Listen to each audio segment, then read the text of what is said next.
Hi everyone, it's Scott Blumstein, Mr. Ramrod 2017. We're here outside the Wilton Creamery in Wilton Manors, and I'm here with my friend Jack. So I want to introduce you and say hello. Can you tell me a little bit about your bio? Um, so I'm Jack. I'm 24. I use they them pronouns. I identify as a pup, uh, a boy, a baby boot black, and I think that's pretty much it. And I'm no, that's fine. Yeah.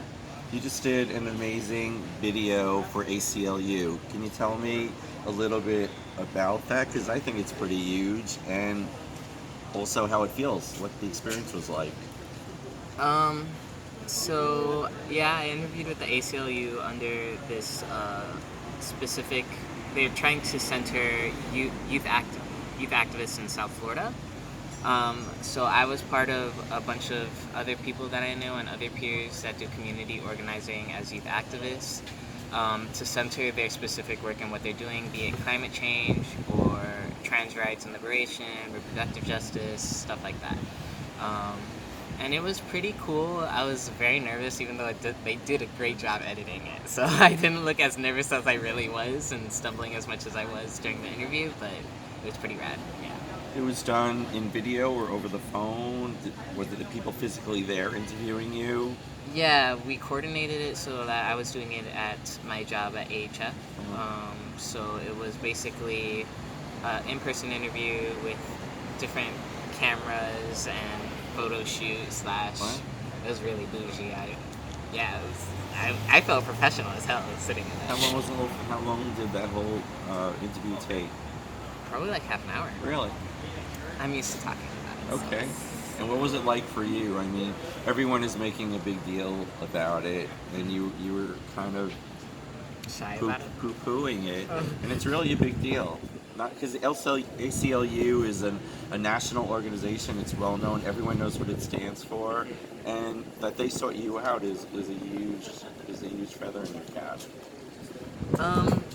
So yeah, I guess for me, I struggle a lot with being affirmed, and that is because mostly it's harder for youth activists to be affirmed in the things that they may be doing that may be life-changing or something that's really astronomical, but also in like the broader sense of community organizing, sometimes certain achievements are just like an achievement, but then the work still needs to be done, so we move on and we keep the ball rolling, Yeah. I guess. So like everybody's really into it and I'm just kind of like really shy about it.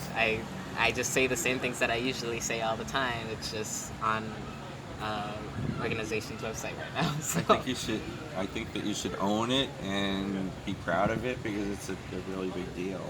I'm trying. And if someone wants to watch that interview, is there a link or a site that they can go to? Yeah, I think it's. There's a specific link, and I wish I could memorize it, but that's not how the internet works. So Can you send it to me and I could add it to the yeah, Facebook page? I could totally do that.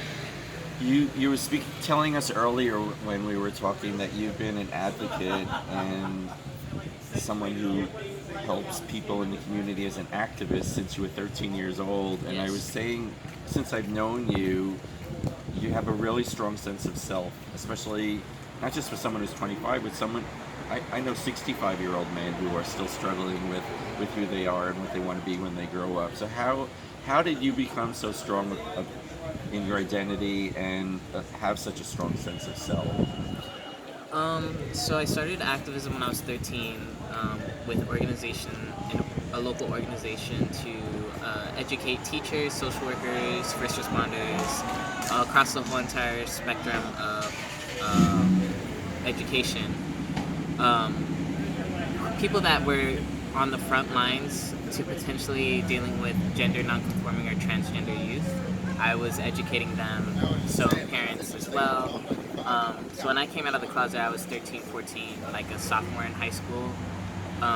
And my mom was really struggling with it.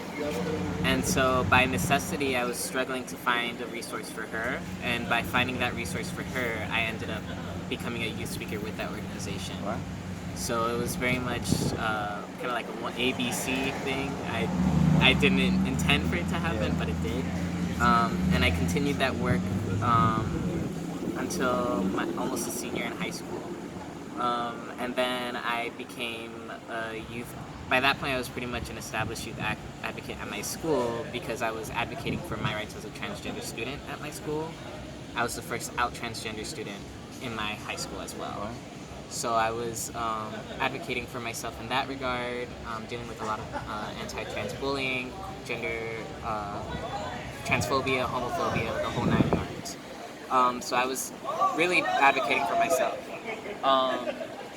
And then after that, I started with this organization called the Alliance and in a youth program called Changemakers, which was basically educating youth advocates on social justice issues. So I got a lot of my language started there around what I wanted to do with my work. And it basically has been snowballing. Like, I've been very intentional about reaching out to other organizations like SunServe, Safe Schools, other organizations such as that, to really center youth voices and help youth advocate for themselves. So that's basically how that came along, and I guess through the grapevine of my life from 13 to now, I got the ACLU feature, I guess. Is the Alliance a county organization or a state agency or The Alliance national? is a youth organization centered in Miami, but they help all across the Miami-Dade area, I believe, helping young people that may need help around being queer or LGBTQ in general, with whatever they may need, or at least it was like when I was younger. Was the intention. I have no idea. I haven't stayed with the organization for very long after that. I was a board member and then I basically left. You're a board member, and how old were you? 19? Is it still in existence, the Alliance? Yes. I just, I left the Stepped board. aside. Yeah. Was that other life challenges or Yeah. things that you took your energy and your focus? Yeah, so basically what happened with that was another renowned activist of South Florida, Diana Hemingway, passed away from suicide. Wow. She was an advocate for sex work, trans employment, mental health, so many different things. Like, she was the environmentalism, all of it. She passed away from suicide because she was struggling to find employment in the nonprofit sector that I was serving. And at that point I was like, why am I even a board member? Why am I even doing this work if it doesn't matter if my trans siblings can't find the employment in the same work that I'm doing? And I'm struggling to be employed with the same work that I'm doing. Wow. I can't be doing this work if I can't put food in my mouth. Sure. So, of course. And a roof over your and a head. roof over my head. So yeah, I decided like it's not for me, and I stepped aside from activism for a long time, and I just recently started getting back into it as well. So yeah.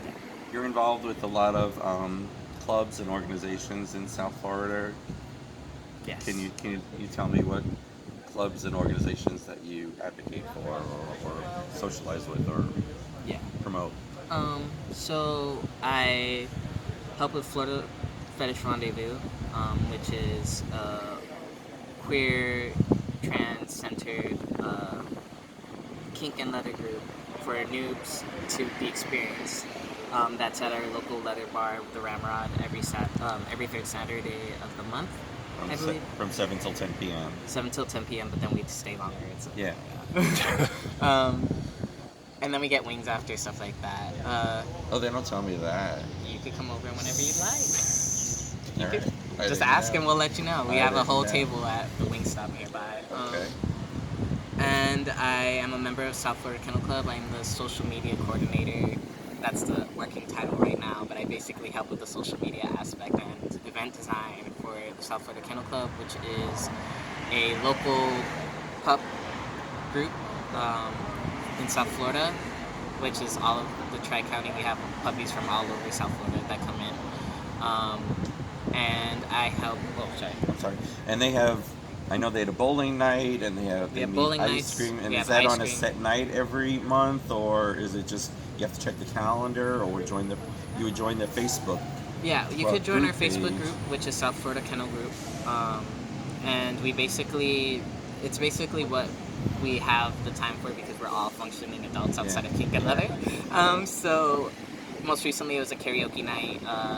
Before that it was going to be a pool party. Before that was And then the they puppy mosh. Didn't they do bowling? They do bowling. They did laser tag before. They've done. We just go and be puppies doing regular things. It was very funny to see us sing. Daddy Dog was singing "Circle of Life," and all the puppies were on stage going like this. Oh, So it was very kumbaya, cute. kumbaya. And I was just like, That's great. It's a little video in our South Florida Kennel Club. Sweet. You could come see that. I do attend Onyx events. Onyx is a Leatherman's group of color. So basically events and education centered solely on the education of kink and Leathermen of color. So I do help a lot or attend a lot of those events.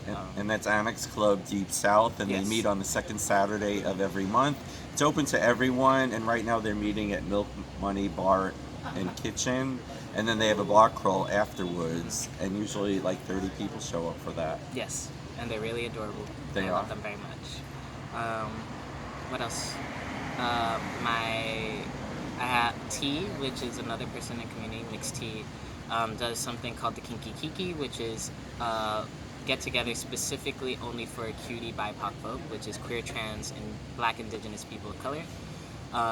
And we just meet and take over like little places like maybe the Wilton Creamery, specifically POC owned businesses, so like Roti or like the first Black owned coffee shop in Fort Lauderdale, and we just hang out and have little discussions around kink and leather for people of color. So that's like an incursion. Yeah, an incursion, and it usually happens 5 to 7 before FFR. And how would they be advertised? Or how would someone that was interested in plugging in or attending, how would they find out about it? So I would say we also have a Facebook group for that, and we have a Facebook page for that. And will probably be tagged in this video, and then I could connect you directly to those spaces so you can find out, because it's invitation only for those things. Can you tell me about, we're talking in our conversation in the community about pronouns, like what pronouns do you use? Can you tell me what your pronouns are? My pronouns are they, them, theirs. And yeah, I would say pronouns are very, I would say not as new for certain people, for certain groups of people, but in the broader leather and kink community, it's becoming a newer conversation. So yeah, I use they, them pronouns. There's so many different pronouns you can choose from, whatever you're comfortable with.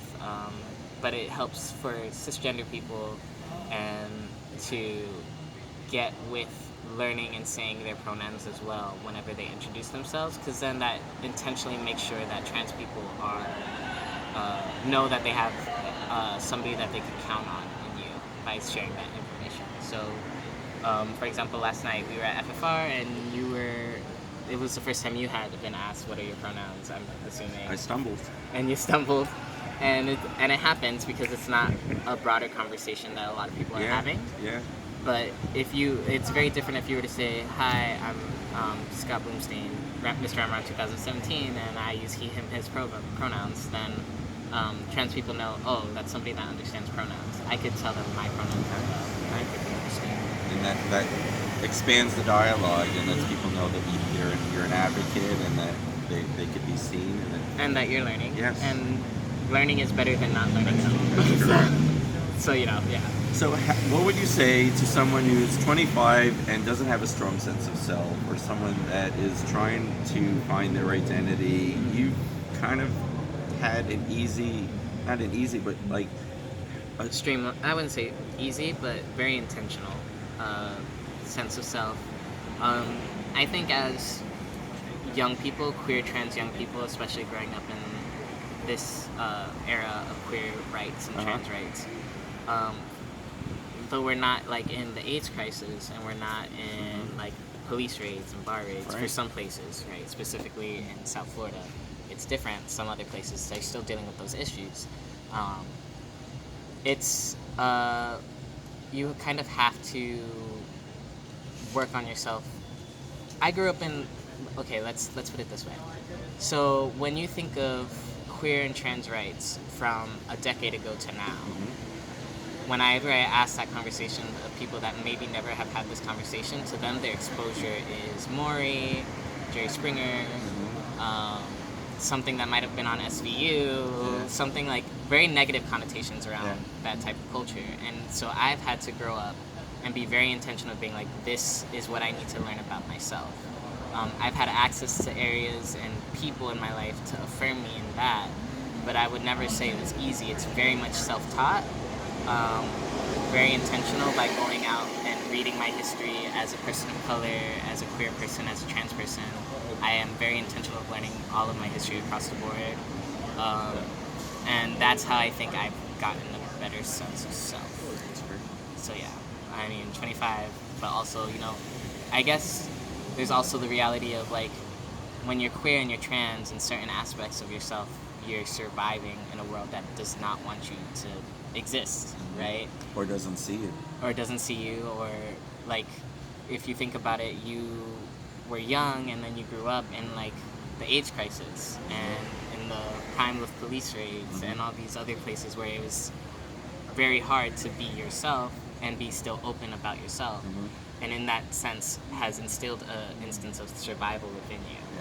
And then as time goes on, you have this sense of survival of being like, I need to exist for me and I need to thrive for me, right? So I think it's across all generations that do that, but yeah, you have to be very intentional about growing yourself.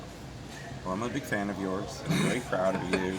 And I wanted to introduce you to my Facebook page and the people that follow me. So that's why I asked you to do the interview, and I'm really glad that you did. Do you have anything that you would like to add as a final note? I guess it's very easy. For me, one of the things I very much struggled with when I was growing in kink and leather, and I'm not going to say I'm grown. That's definitely not it. I'm still very much a boy and a puppy. I'm learning. But I've always thought I was one of like, it's very hard to find community when you have intersecting identities.